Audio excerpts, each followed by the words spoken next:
Hello, I'm Harlan Coben, and I would like to welcome you to the Schoolhouse Museum and give you a glimpse inside this historic one-room schoolhouse and the exhibit, The Schoolhouse Years, Childhood in the 19th Century. When this schoolhouse opened in 1873, children sat at double desks. They dipped quill pens into inkwells to practice calligraphy on paper and solved math problems with slate pencils on slate boards. Heat came from this pot-bellied stove.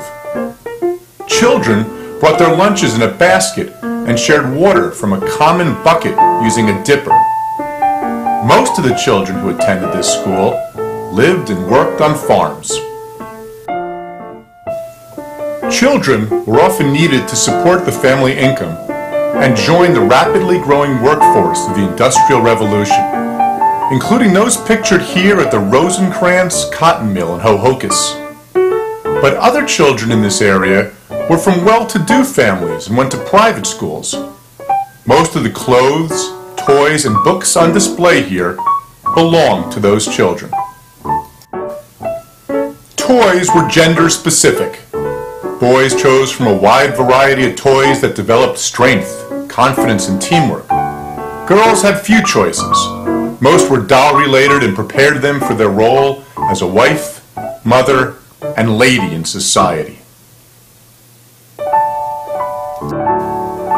Inexpensive board games became popular in the mid-1800s. The Mansion of Happiness, first printed in 1843, is one of the earliest board games published, and Round the World with Nellie Bly was based on a young female journalist's quest to beat Jules Verne's fictional record, Around the World in 80 Days. Childhood was different back in the 19th century. Infants wore long gowns that kept them warm in cold, drafty houses, but also intentionally inhibited crawling. Boys and girls up to the age of 7 dressed alike, and every child wore a coral necklace to protect them from lightning strikes, evil spirits, and disease. When home remedies weren't enough, it was time to call on Dr. Vroom.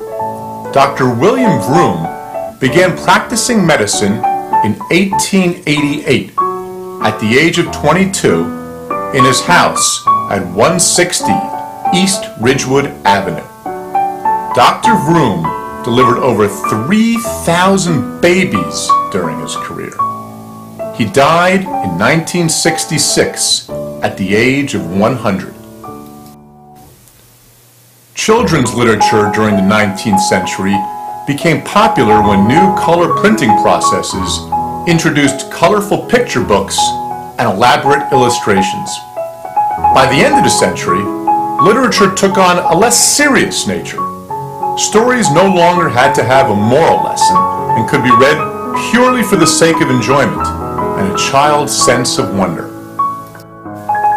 Even though 120 years have passed, children then and now still play, attend school, and learn. Some of the books they read and enjoy are the same books that you may find in your school library today. So come to visit the Schoolhouse Museum and discover what you have in common with children who lived in the 19th century.